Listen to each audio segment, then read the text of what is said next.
Hey folks, and welcome to Drinking Alone with Friends, a podcast where three friends drink alone together. My name's Chris. What up? It's Tud. Aaron Go Brats, Obert, happy St. Patrick's Day. Ooh, yeah. Blast from the past. Yeah. Back when we were dedicated on the podcast, we would do these things so we would release them on the holiday. Now we just record on the holiday and you have to listen to what happened 2 weeks ago. Yeah, honestly, it's your problem now. So Yeah.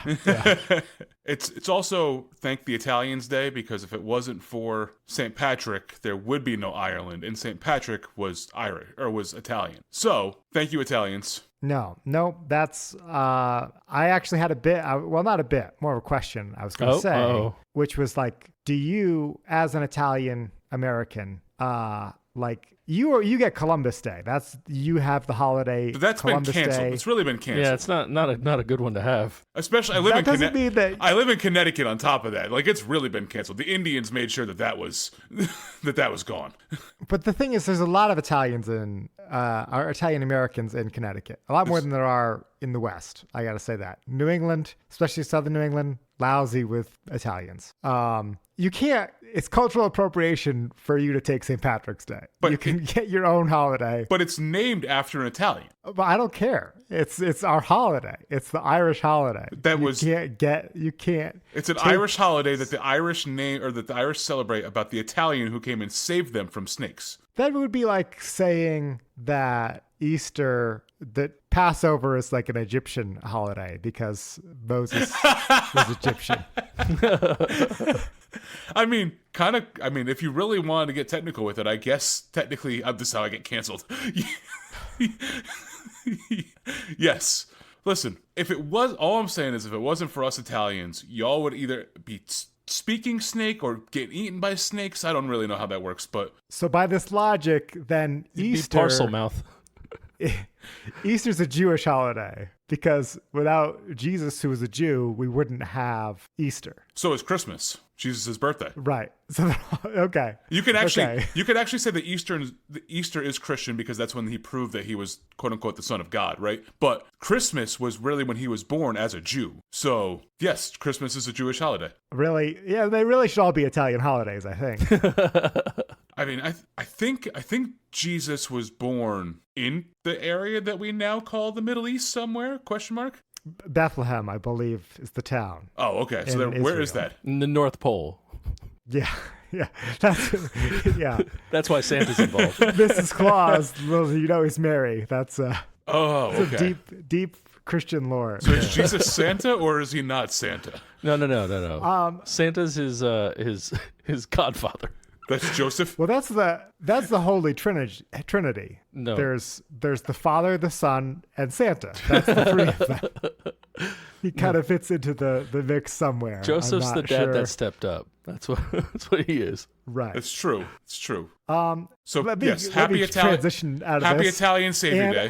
There's no way anybody's offended by any of this. It's fine. Chris, I have to ask. Okay. What do you Polacks do? What are the Poles? Our best. Is there a Polish holiday that you celebrate? The Polish, a very long line of Jewish people. Honestly, I don't know. I'm sure there is. Well, like we said, so, I'm pretty Irish. Ted's very Italian. We have our holidays, St. Patrick's Day and Columbus Day. There's no, here's a Polish man that we're all going to celebrate. I'm going to take Christmas Eve instead a holiday. Of Columbus Day. Christmas Eve's a very big Italian thing. Is there Golumki Day? I'm trying to look. Literally, I even typed in, famous Polish holidays, and it's telling me New Year's Day, Easter, Christmas, Constitution Day, and All Saints Day. So I don't know. I mean, there must be a day of the week that you guys invented kielbasa on. Yeah, is there a national bratwurst day or something like that, or national? I think bratwurst is German. Yeah, I think you're right. I don't know, it sounds Polish to me. October 1st is National Sausage Day. Oh, there's not a National Kielbasa Day. Damn it. That was. I'll help you out. I'm going to Google it. But it seems like this isn't a bad thing. This is a good thing. I found one. August 15th is Assumption Day. It's also Armed Forces Day, but it's celebrating the Polish victory at the Battle of Warsaw. Okay. So that's kind of one. Warsaw Tavern of Drew Carey show lore. Yes, that's the battle. They had one day there was a couple of drunk Irish people, and the it was Polish people fought over- them and kicked them Yeah. out. It was over the tavern in Cleveland, Ohio. Yeah. Yeah, that makes sense. But the fact that there isn't It is a weird. Polish Day I mean, I guess really means that you have the opportunity To You start can one? Start this, get in the marketing, like get all you Poles on the same page, organized here, and I don't know how you much. can invent all the traditions and Yeah, whatever. I don't know how much pull I have, but we'll figure it out. What are you mostly? I think I'm mostly Polish. I definitely Okay, I yeah. have some other stuff in me too, but That's my last fine. name enough is Polish, so it's fine. We're good. Yeah. We're good on name alone. Yeah, I know. We'll have to figure something out. Maybe There's my birth. Constitution Day. Yeah, I feel like there's always everybody has a constitution nowadays. It's hip to have a constitution. But I have to say, I do feel a certain amount of pressure to celebrate with an extremely Irish name on St. Patrick's Day. It Yeah. feels like I would be letting my people down by not celebrating. So Yeah, I I'm mean, choosing to do that by sitting in front of a computer with my two best friends. yeah. I will say though, you bring up a good point. I'm carefree year round. It's true. And it's like, oh man, I don't have to go get my kielbasa today because it's not National Kielbasa Day because there isn't one. But anywho, just saying, This is true. carefree. Ted also feels like he needs a drink today because he clearly Yeah, I mean Italian it is Thanking Italian Day.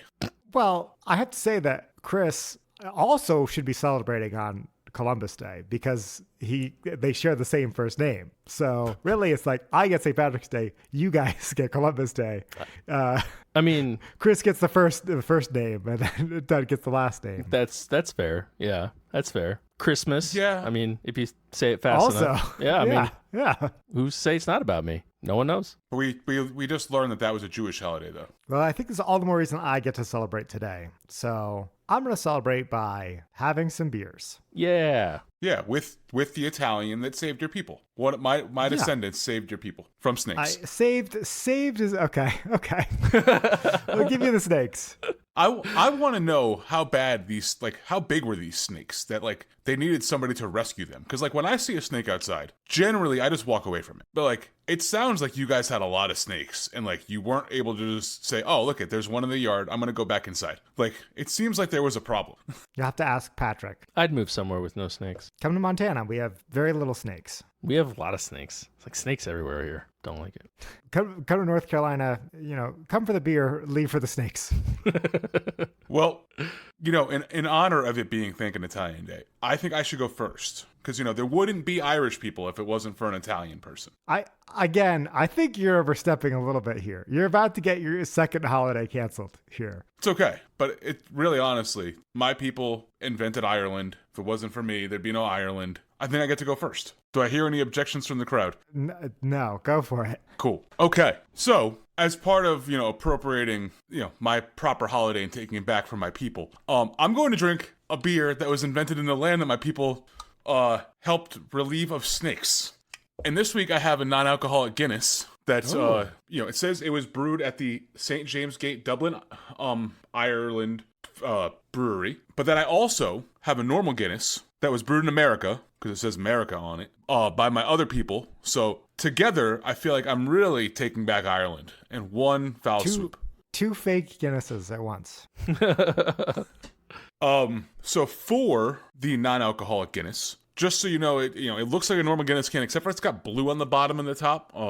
It says it contains less than 0.5% alcohol by volume. It's a malt beverage with natural flavors. Guinness Zero looks like to be what it's called. I think that's actually what it's called, is Guinness Zero. But I've never had it. I don't know if you guys have had it before, but I have not. No, I'm excited to hear about it. it, much like the Guinness can, where it has like that little nitro pellet inside. The dingle dangle. The dingle dangle, yes. This also has the dingle dangle in it. So I'm excited about that. I did bring 3 glasses because I figured, when in Rome, as the expression of the Irish is,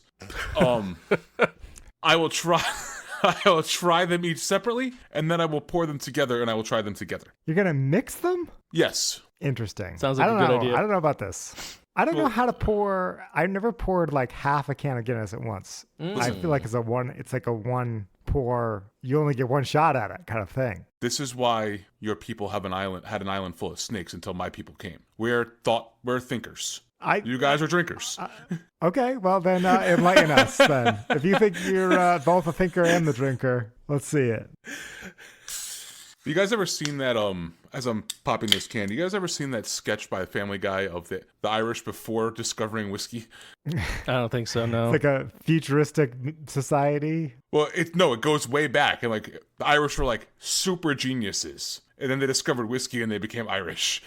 Sounds about right. All right. So, I think the better way to do this, Obert, being the thinker that I am, is to pour the non-alcoholic beer all in one glass, and then drink half of it, and then pour the other Guinness into 2 different glasses at the same time, essentially.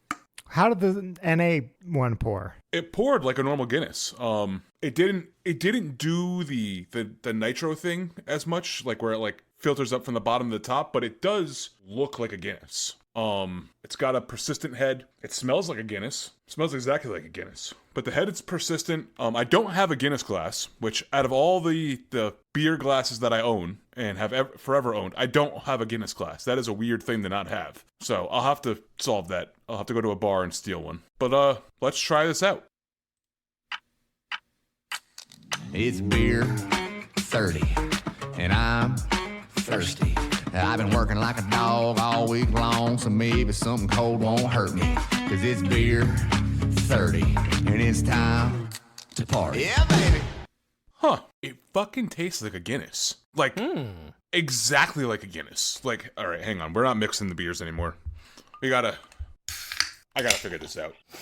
I have to say right away, I can tell when you cracked it open, it sounds like a Guinness. The other one did not. It did. I Even was pouring it, it sounds like a Guinness. It did. I was talking over the other one. No. I was listening carefully. So obviously the other Guinness, it did the little nitro thing where like it's kind of brown and it filters up and settles. I would say the head's a little more persistent on the real Guinness. But the head on the other one has, stuck around. On the nose, they smell exactly the same. 100% the same.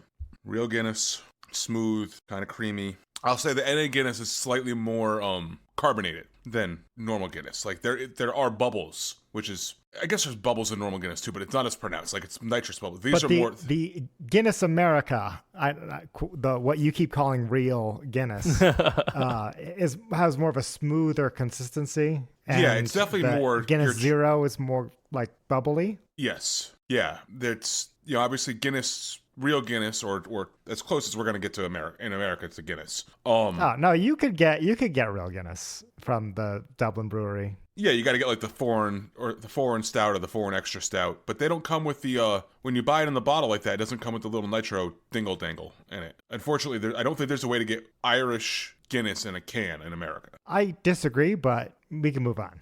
All right. I mean, if there is, I would love it because it's probably better. But anyways, the NA Guinness has a little bit more carbonation to it. It's not as smooth, it's not as creamy, but it's very close. I mean, like Chris, like if you had this as somebody who hasn't had a real beer in months, like you wouldn't be able to tell. You'd be like, this is a Guinness. Okay. Yeah. I mean, from what I've had of the non-alcoholic beers over the last couple months, like more bubbles definitely tracks.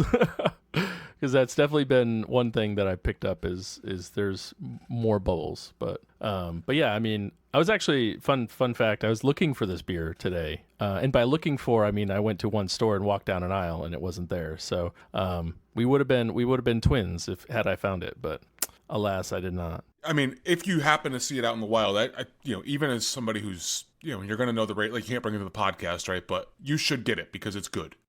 It definitely scratches that Guinness itch. It's like I said, it's not as creamy, but it's like if American Guinness is 10 on scale time. If American Guinness is 10 on the creaminess scale and water is 0, this is like a 8.75 on the Guinness creamy scale. Okay. How about the Untapped scale? Yeah, what's the conversion rate between that?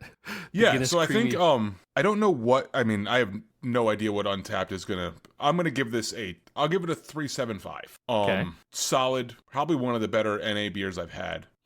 Is that higher than you give Guinness with alcohol? No, I think Guinness with an alcohol is, I think I've rated it a 3.75 as well. So maybe this is a 3.5, thinking about it on that perspective. I'd still rather have a real Guinness. Again, we've said like NA, it's not like the same scale, right, as like a beer. So I could understand on the NA Untapped scale it being high. You know, I don't know. Well, it's hard to translate. On right? an NA, like if there was a NA tapped instead of an untapped, this would be probably in like the 4.5 or 4.75, because I don't think it's very close to what it's supposed to be, right? Like it's a hair under being a real Guinness. If I gave these to you and I didn't tell you which ones were which, I think you'd be able to figure it out, but I think you'd think like it'd cause you to pause and take stock in what it was, if that makes sense. I think you'd know by the look of it. As you can see, the head is obviously more pronounced on the real Guinness. But if I gave it to you through a straw, I think you'd struggle. So Untapped, though, I'll give it a 3.5. Okay. Well, this one, surprising nobody, probably, has 37,939 ratings on Untapped. Sweet. So what do you think people think? I am a man of the people. I think they're going to be somewhere between the 3.5 and 3.75, because I think a lot of people on Untapped just give good beers 3.75. So I think that people would probably knock it more to a 3.5. Some people. I'm going to say 3. You know what? It is 3.69. Nice. Should have gone with a 3.17 for St. Patrick's Day. You should have, because you would have been a lot closer. Because it's a 3.22. Oh, yeah! Wow. Yeah, definitely got the. It's one of the lowest rated beers we've had on the show in a long time. Yeah. What is Guinness rated? We've done this. I know we do this every St. Patrick's Day. Let me see. You would think. I mean, I can guess. Guinness. You go ahead. I mean, for funsies, go ahead and guess. Well, if it's that low, 3.55. No. If you think of the hometown, 3.76. All right, so perfectly mediocre when it comes to Untapped Guinness. Yeah, 908,000 check-ins. So was it a 3.22? You said? Yeah. Okay. So it's 0.47. Yeah, there you go. Yep. On the board. It's pretty good. My chair is breaking, and I'm slowly but surely getting lower and lower as the podcast goes on. This chair. I thought you were going to say it was going to break off the back and you were just going to randomly flip up. No. The thing in the middle is not as pshing, and I don't know. It's just. Well, you can, on those, fun fact, because I just did it to Caitlin's chair at work, you can buy a new one of those things. Yeah. Or you could rename your chair the Titanic. True. Could do that. Well, I guess I'm going to jump in, steal the thunder. Tud did NA Guinness, and I've been on this NA kick recently. I have another from, with all due respect, I should be sponsored by them by this point. Another athletic brewing company offering, and this is their hazy IPA. I know I'm not wearing green. I do not have a stout or an Irish anything, and I'm drinking a hazy IPA. This is why Polish people don't have holidays. I'm the reason. It's one thing the Irish love. It's English in their beers. Yeah. But this is the Free Wave Hazy IPA. I believe this is a new one for me. I don't think I've had this on the podcast yet, but I've been really enjoying. I mean, you've heard over the last so many episodes. I've really been enjoying these beers. They've been really good. Closing in on 3 months with no alcohol, which is kind of weird, but never thought it was gonna happen. But here we go. All right, there we go.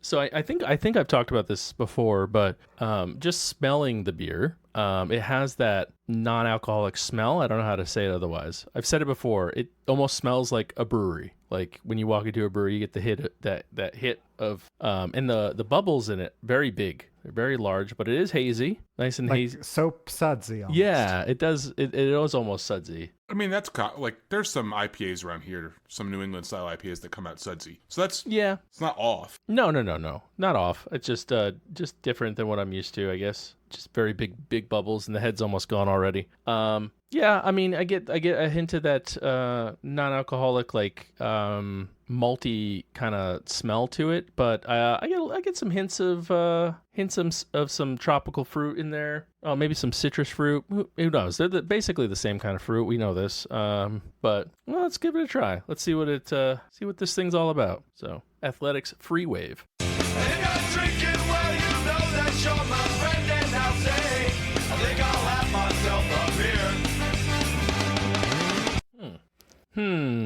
So this one is it's not bad. Not my favorite.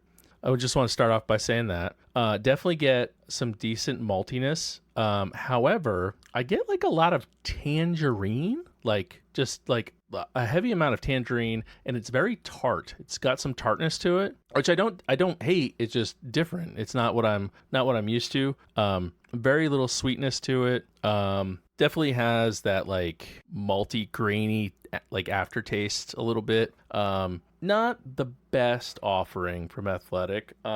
Which is funny because I feel like this is the one that I see like second most often after the blue can. Yeah, know? There's the golden ale or whatever. Like there's that one, and then there's I think they have a regular IPA maybe. Yeah, the Run Wild. Yeah. But yeah, I think this one is around as well.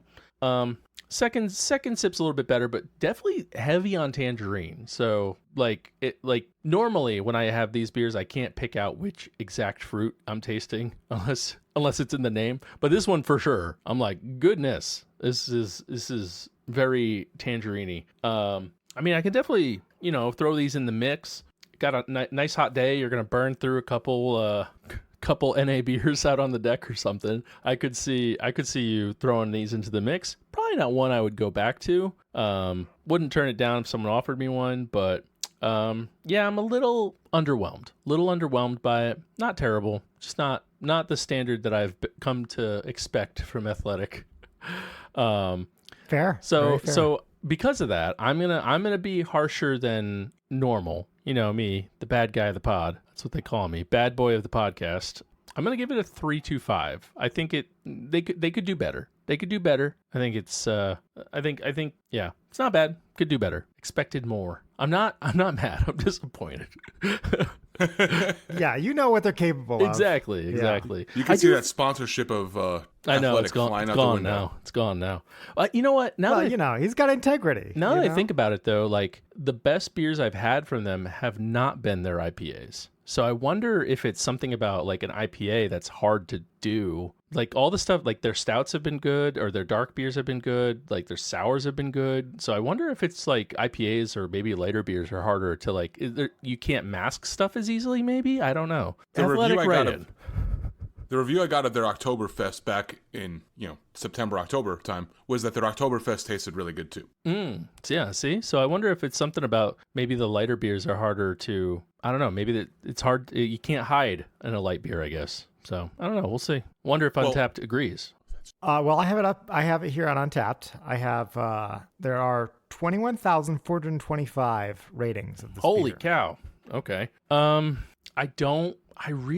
would struggle to see it being very high. I feel like I've been kind of in the ballpark with a lot of these. I really struggle seeing it being very high.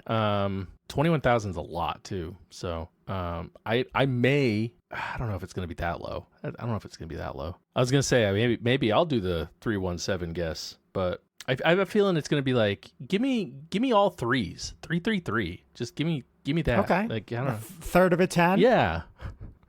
I like it. And you're pretty close. You're on the board. It's higher than that. Okay. Though it's a 3.45. Okay. So 0.12. Yeah, I'm actually surprised it's that high with 21,000 check-ins. I was expecting Yeah. I was expecting it to get beat down a little bit more. I think if everybody who checked this beer and had as many different Athletic beers as you, I think it would be lower. That is also very fair. I'm sure, like, yeah, if you were like, oh, I'm going to have this NA beer, blah, blah, blah, I'm a bro, blah, blah, blah. And then you're like, wow, this actually is pretty good. I can see it being like a 3.5. I'm very confused. Yeah, we got that from the whole beginning of the episode. Trying to claim St. Patrick's Day thing. No. I'm not confused by that. Some listeners may disagree, but So, I believe that my two Guinnesses were brewed in Ireland, because it does not say brewed in Maryland anywhere on this can. Brewed in Ireland by Guinness & Co., St. James Gate, Dublin, Ireland. Brewers of distinction since 1750. Imported by Diageo out of New York. I believe that my beers are not from Maryland. Both cans read the same.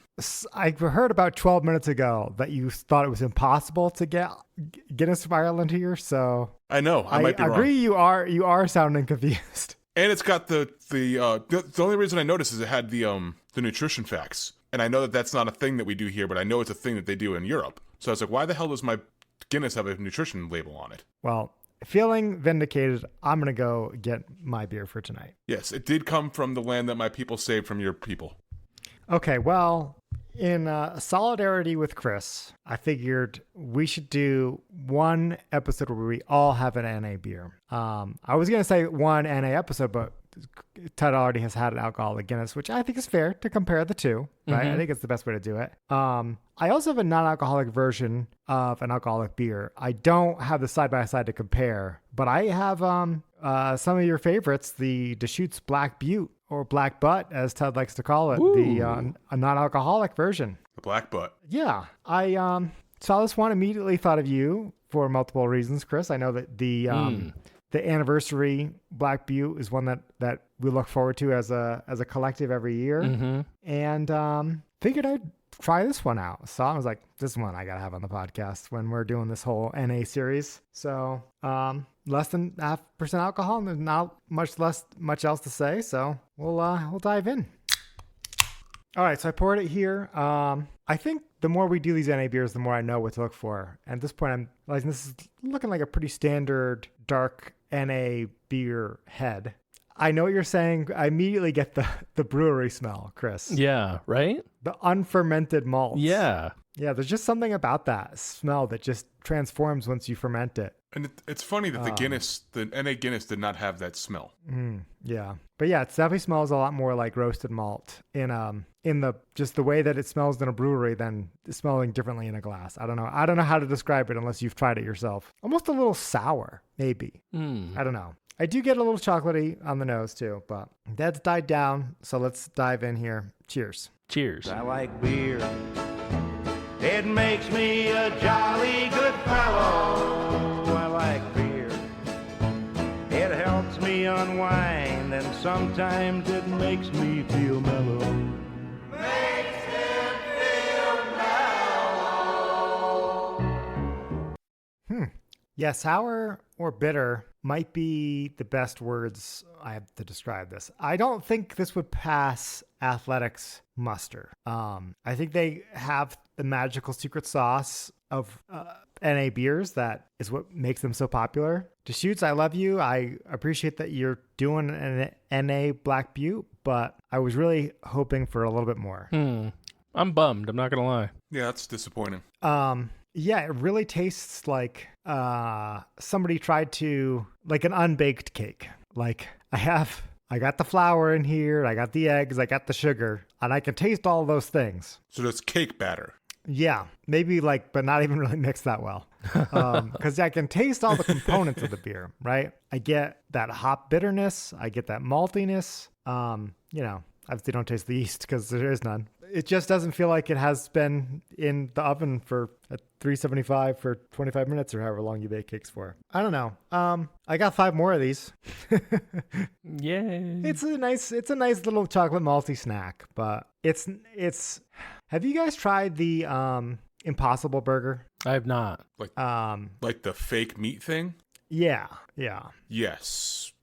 Forever ago. Yeah. Now, have you guys ever had like a black bean burger? Yes, I have had those. No. Yeah. So I like a black bean burger because it's not trying to be a hamburger. It's a veggie burger. It's its own thing, right? And it's seasoned well. It doesn't taste like a burger, and it's good. And I think that's kind of what Athletic is. Whereas this tastes more like the Impossible Burger, where it's trying to be like a beer, but it's not. I don't know if that analogy made much sense, but that's what came to mind to me of just this being like, I'd rather have maybe like a mocktail that doesn't have any ingredients that's trying to be alcoholic than something replicating beer in a way. So you're really long way of saying you're really looking forward to those other 5 that you have. Yes. Yeah, exactly. They might be here next time you come visit, Ted. I don't know. We'll see. It might be a long St. Patrick's Day night, me just chugging NA beers, not getting drunk. That's the thing, though. If you have beer you don't like and you drink enough of them so you get drunk, then the rest go down easier. Not so with NA beers. That is very true. That's very true. I haven't ran into that issue yet, but you're right. I'm gonna have to rethink my whole life now. Yeah. It's real easy to just start drinking normal beer again. I have to drink more now. This isn't disgusting, but I wouldn't say this deserves the top half of the Untapped range. So I'm going to give it a 2.25. Oh, wow. Okay. Wow. That might be one of the lower rated beers you've ever had. Yeah, which I feel bad, but it's not. It doesn't deserve the sanctity of a 2.5 and above, you know? Yeah, I know my new leaf, my New Year's resolution, I was trying to add more 5s in there. Instead, I just adding more to the lower end of the scale.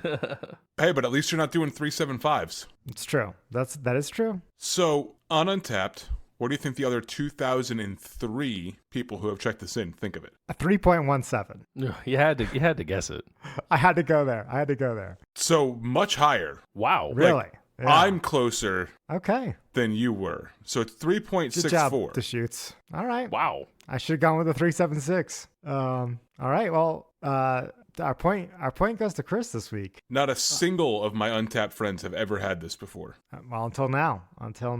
I think it's probably pretty new. I don't remember seeing it before, but I also haven't been looking that hard for the NA beers. I am noticing more and more offerings for sure. All right. So because it is St. Patrick's Day and Happy Italian Awareness Day, NA beer was not scratching my St. Patrick's Day itch, and Ted already had a Guinness. I feel like I have to bring something else on the podcast. So I got a little bonus beer for us. Cool. You know what that means? It's time for that bonus beer alarm. Goddamn. I tend to get a little cranky. All right. That was it. That was what we got for our bonus beer.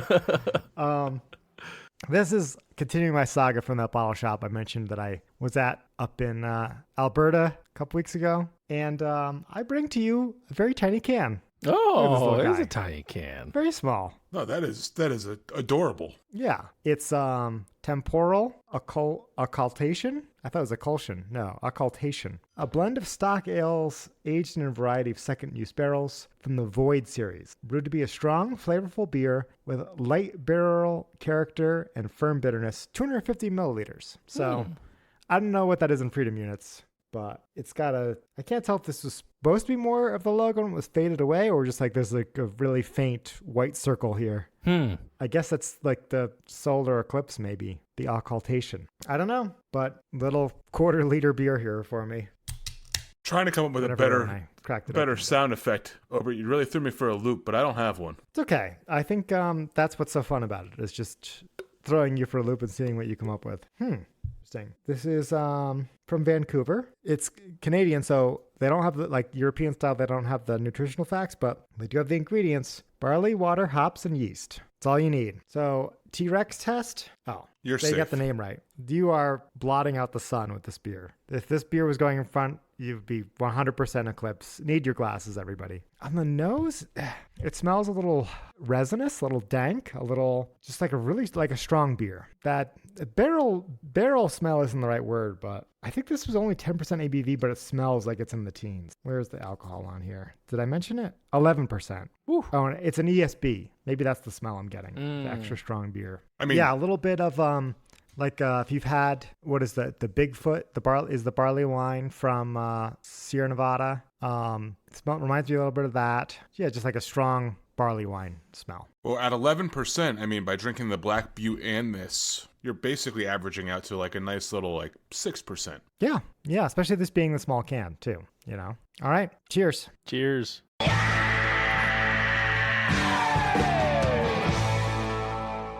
It is so different than that Black Butte beer. Wow. It's something else. I got to take a few sips before I can even begin to describe this beer. Like a super ripe date or like prune or something. You know what I mean? When it's like I guess that would be like a really, really concentrated stone fruit, right? Like raisins or something like that. Okay. That's the first thing I get. Just, that really strong caramelized fruit sugar. This is really yummy. Yeah, and it's got a little bit of that caramel sweetness on the back end. Kind of comes up, stays with you. I really am enjoying this quite a bit. Glad. I don't know. I went right into this after a few sips of that Black Butte. I don't know how I'm gonna go back and finish it, but we don't leave any no fallen soldiers here. What if you mix them together? Ooh. Absolutely not. No way. No, I would maybe take like a eyedropper of this beer and put it in the Black Butte to hopefully give it a little bit of something, but I wouldn't want to waste any more of this good beer because it is such a tiny can. Very fair.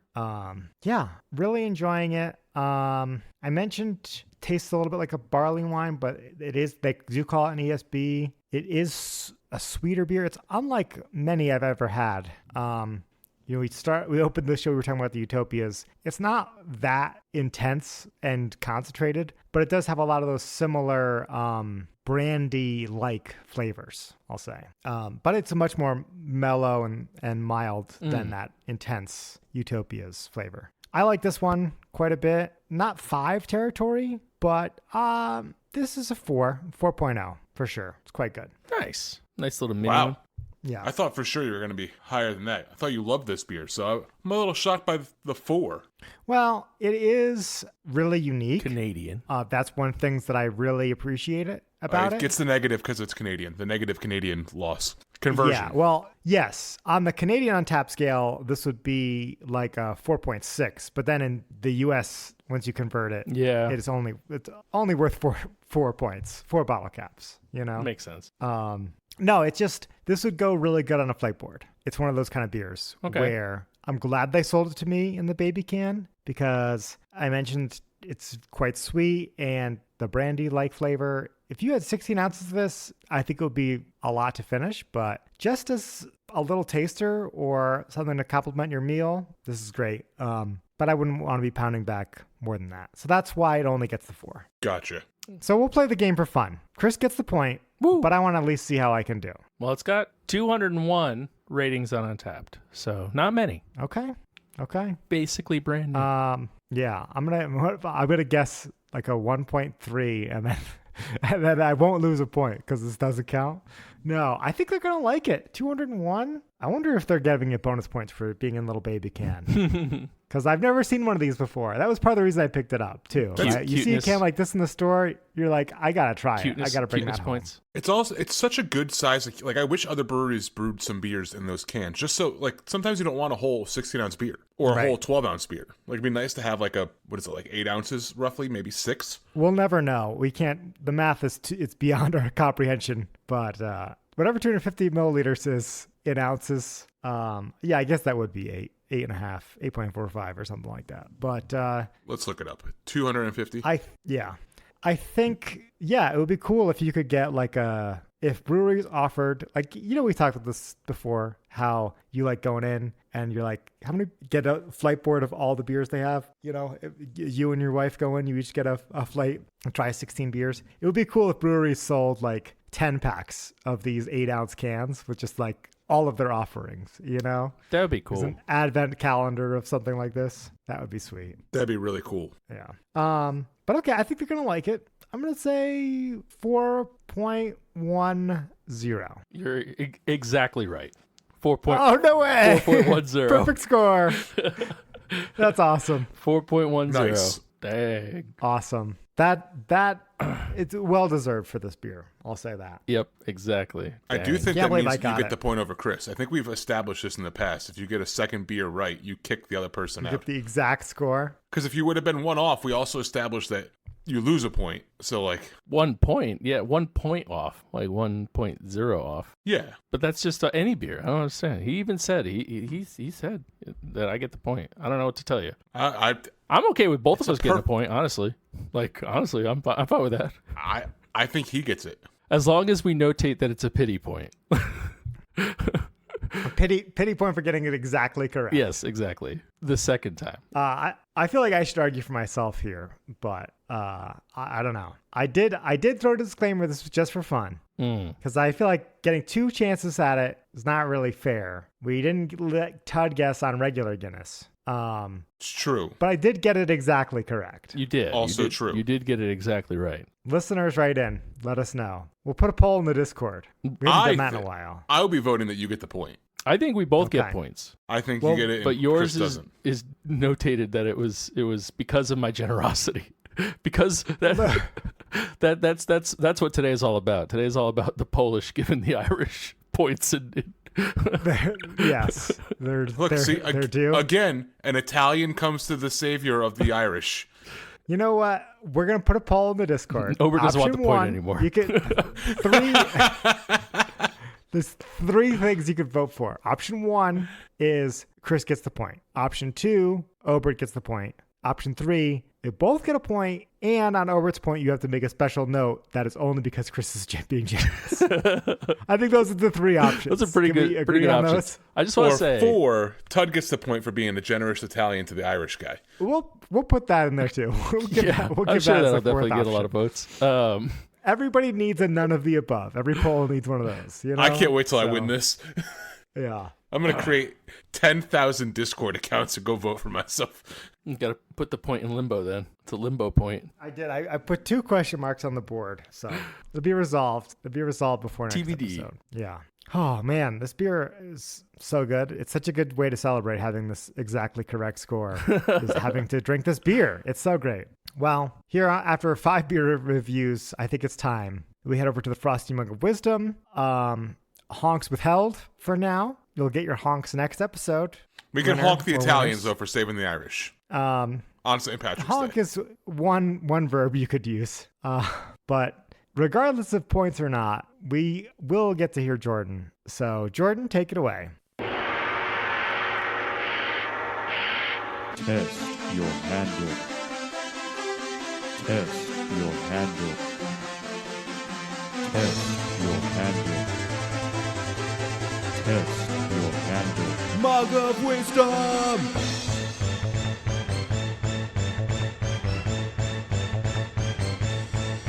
Drink.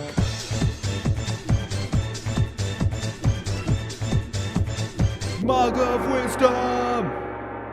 All right. Thank you, Jordan. As we now take our 3-handled Kelly green tinted Guinness mug of wisdom out of the fridge for St. Patrick's Day. Fill it up with wisdom, hacks, advice, etc. Whatever you want, throw it in the mug. I think Todd should have to go first regardless because we don't know who, but Todd, I think it's fair to start. Okay, so I didn't expect to go first, but that's fine. My handle this week is a show that you guys should all go watch, and it's on Netflix, and it's called American Conspiracy: The Octopus Murderers. So it's more of like it's a documentary, I guess. It's a limited series. It's 4 episodes long.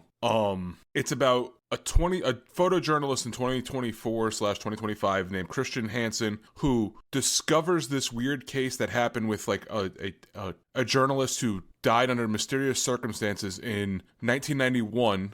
The journalist's name was Danny Casolaro.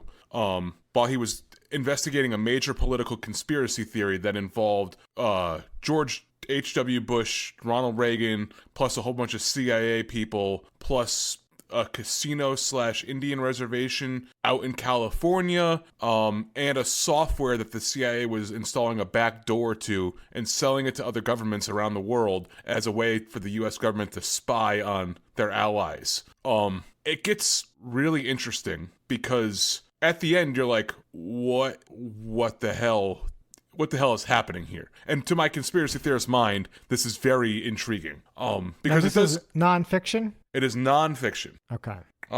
Again, called American Conspiracy: The Octopus Murderers. It's awesome. And it's only 4 episodes, roughly about an hour long. So quick breeze through it, but highly entertaining. And it kind of points out some interesting stuff about our government. Spooky. I'll check that one out. I'm not normally a true crime kind of guy, and I feel like Netflix does its own true crime take that I always scroll past, but you've convinced me. This one sounds somewhat interesting. So I'll watch this one. Netflix recently has been coming out with a lot of things about conspiracy theories that have intrigued me a lot. This one, though, was really good. Maybe Netflix just got you figured out. They finally figured out that you're a conspiracy theory guy, and they're just showing you all the conspiracy theory stuff from over the years. It's just kind of weird that they have, like, you know, stuff blatantly calling the government murderers and cheaters and fraudsters. Like, it's interesting. Well, they've been doing that since, what was that show with Kevin Spacey? Oh, House of Cards. House of Cards. Yeah. You know, nothing new. They've been all about it. But this is real, and House of Cards is fake. Like, well, I'll give you the option.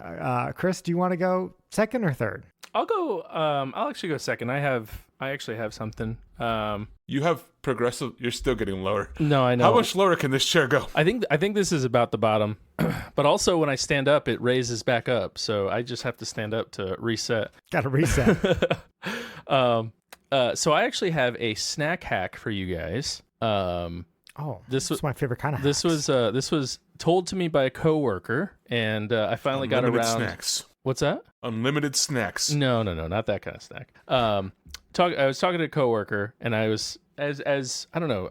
You guys have seen, I think, at least once, and then like recently, I've been on a really big Oreo kick. Like I don't like. I mean, Oreos are great, obviously, but like for some reason, I hadn't had them regularly in years, and now it's like there's always Oreos in the house, and they don't last very long. So.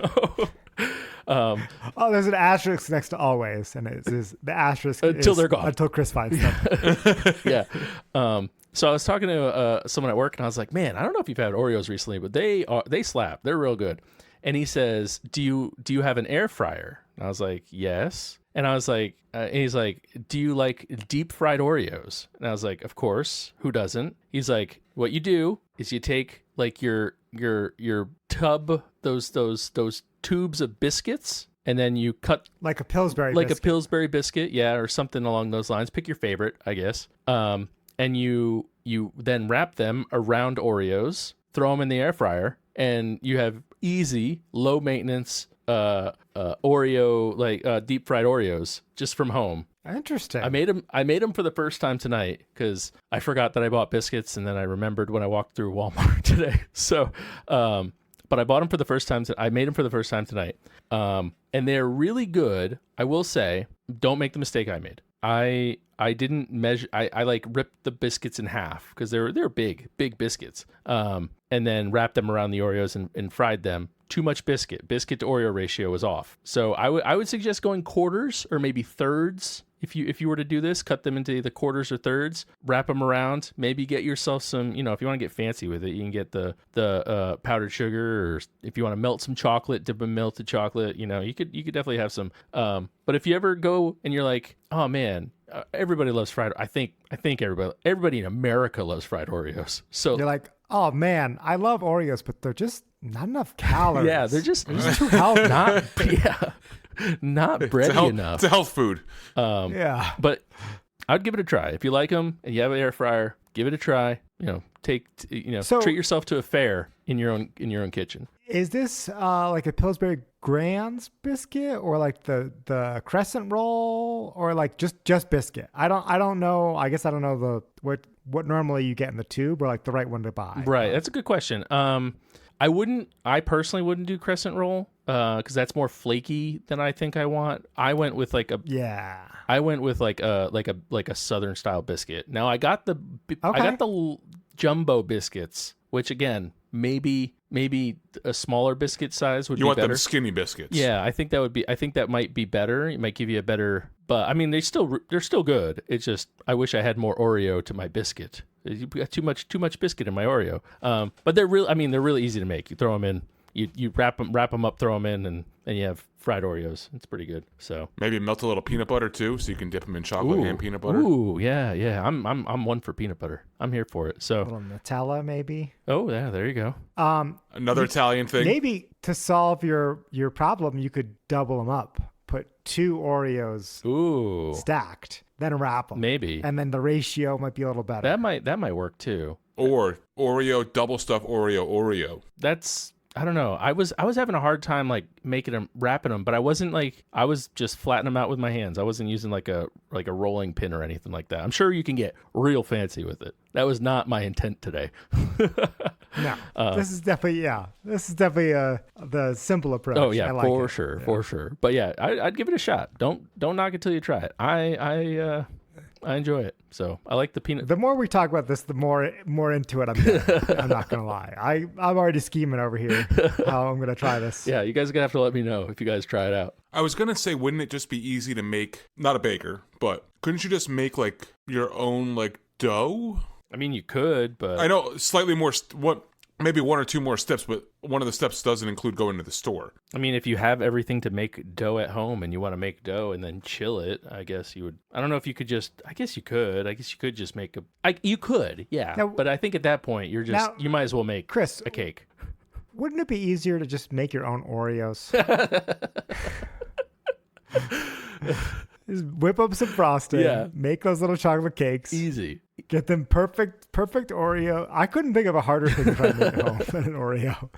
Well, the work to payoff ratio is insanely low compared to a real Oreo. Yeah, you have to do like this the styling with like a toothpick. Yeah. Yeah, no, you have to build your own Oreo stamp to stamp it into the cookie. There we go. Yeah, honestly, why didn't I do that? I'm an idiot.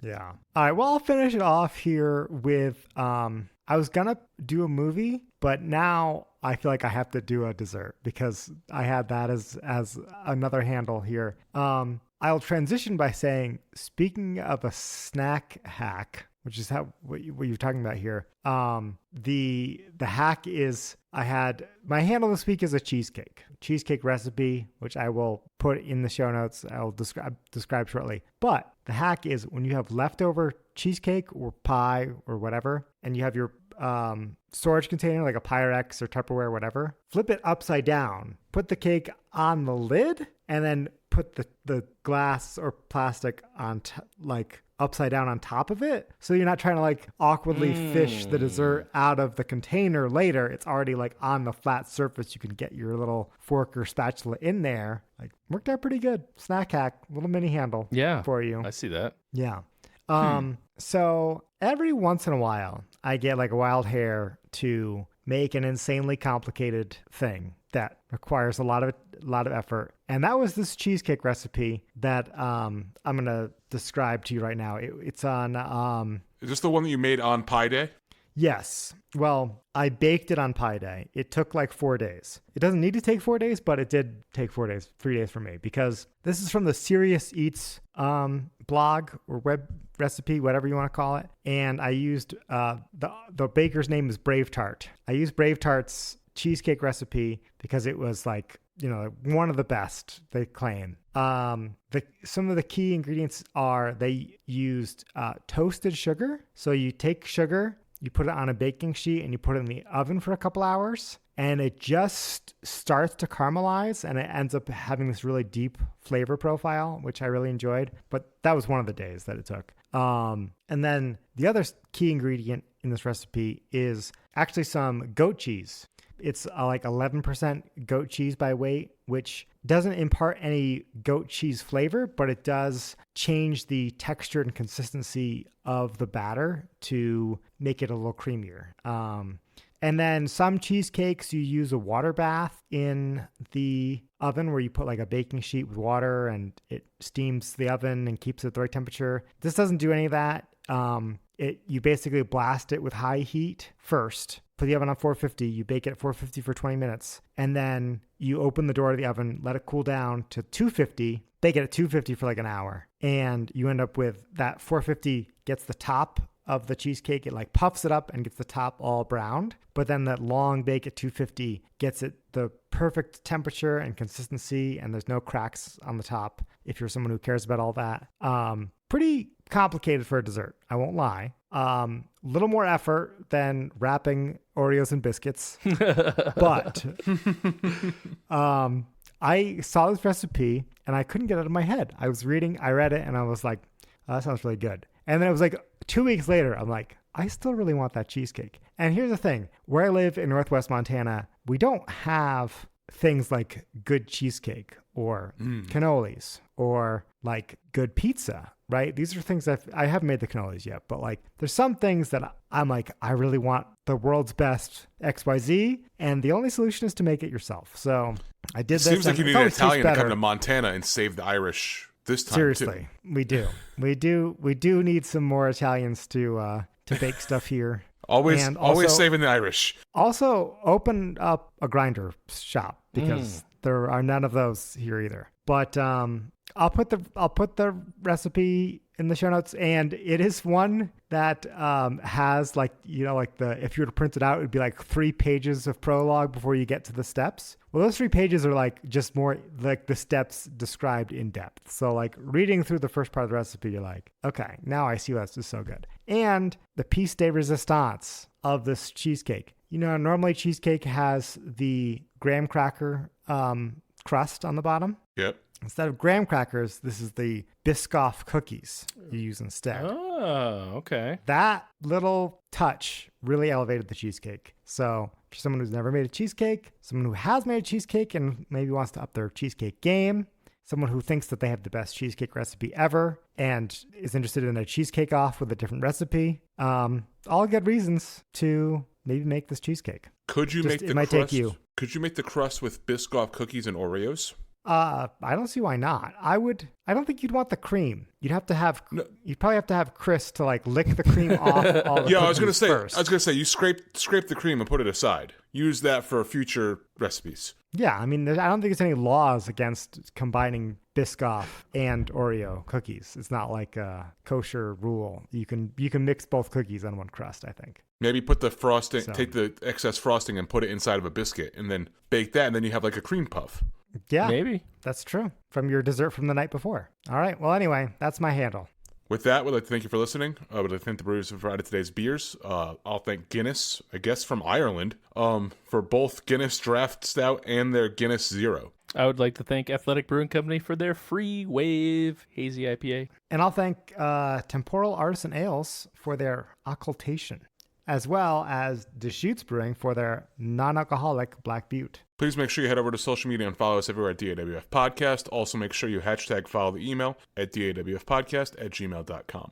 Head over to Discord where you can join the live conversation there. Go there and vote on the poll for who gets the point for this week, whether it's Chris alone, Obert alone, both together, or me. You'll see that pop up there shortly. You can also head over to Patreon for as little as $1 a month. Help support the podcast monetarily. Linking to that, it's in the show notes. You can also leave a 5-star rating and a review on Apple iTunes, Spotify, Stitcher, wherever you listen to your podcasts. Also, you can leave comments on individual episodes on Spotify now too. So head over there and do that, because that'd be very helpful. And then if you don't feel like doing that, just spread the word through your friends and family. We're we've got a lot of backlog of this episodes of this podcast, so people who love beer probably would love to hear this. And if not, well, then just thank you for listening. With that, my name's Tud. My name's Chris. And I'm Obert.